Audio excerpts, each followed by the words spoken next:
Seorang remaja berusia 17 tahun di Texas, Amerika Serikat harus dirawat 10 hari di rumah sakit menggunakan alat yang menopang fungsi paru-parunya. Hal ini disebabkan oleh rokok elektrik atau biasa disebut dengan vape.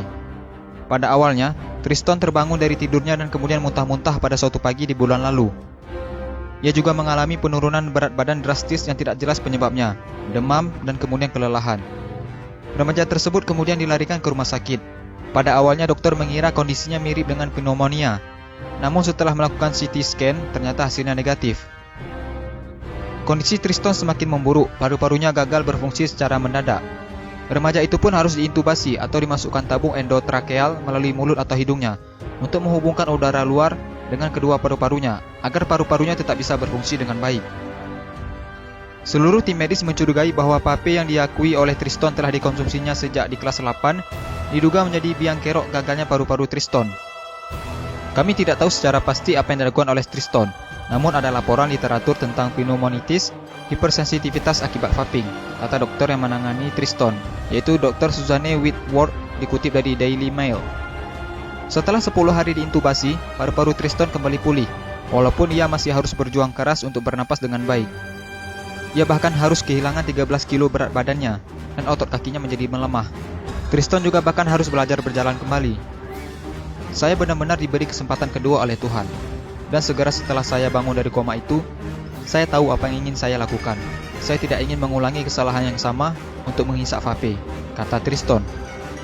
Triston berjanji bahwa dia tidak akan nge-vape lagi dan akan menyarankan kepada teman-temannya untuk membuang vape mereka. Kenapa vape berbahaya? Kepala Badan Pengawas Obat dan Makanan atau BPOM Penny Dukito menyebutkan akan segera mengusulkan larangan penggunaan vape atau rokok elektrik. Hal ini bisa diwujudkan salah satunya melalui revisi PP nomor 109 tahun 2012. Penny mengungkapkan ada beberapa fakta ilmiah yang telah ditemukan BPOM sekaligus menjadi dasar usulan pelarangan tersebut.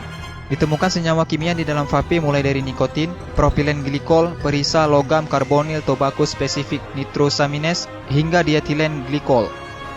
Nikotin sangat berbahaya karena berbagai penelitian juga melihat efek nikotin terhadap otak bisa menyebabkan kanker dan kecanduan. Propilen glikol juga sangat berbahaya karena jika dikonsumsi secara terus-menerus dapat menyebabkan gagal ginjal. Menurut laporan yang dipublikasikan dalam jurnal Investigate Medicine High Impact Case Reports tahun 2015. Memang vape tidak langsung memberikan dampak buruk bagi kesehatan. Sama seperti rokok, banyak orang yang tetap bisa sehat walaupun merokok. Nah, sebaiknya kita mulai menjaga kesehatan paru-paru kita dengan tidak menghisap vape atau rokok. Semoga video ini bermanfaat dan jangan lupa di-share juga sebanyak-banyaknya agar teman-teman kalian tidak ketinggalan informasi penting ini. Dan jangan lupa juga sukai Mozaik Karim lalu klik tombol ikuti, lalu klik sekali lagi tombol ikuti, lalu pilih lihat dahulu agar kalian tidak ketinggalan video-video menarik lainnya setiap hari. Terima kasih.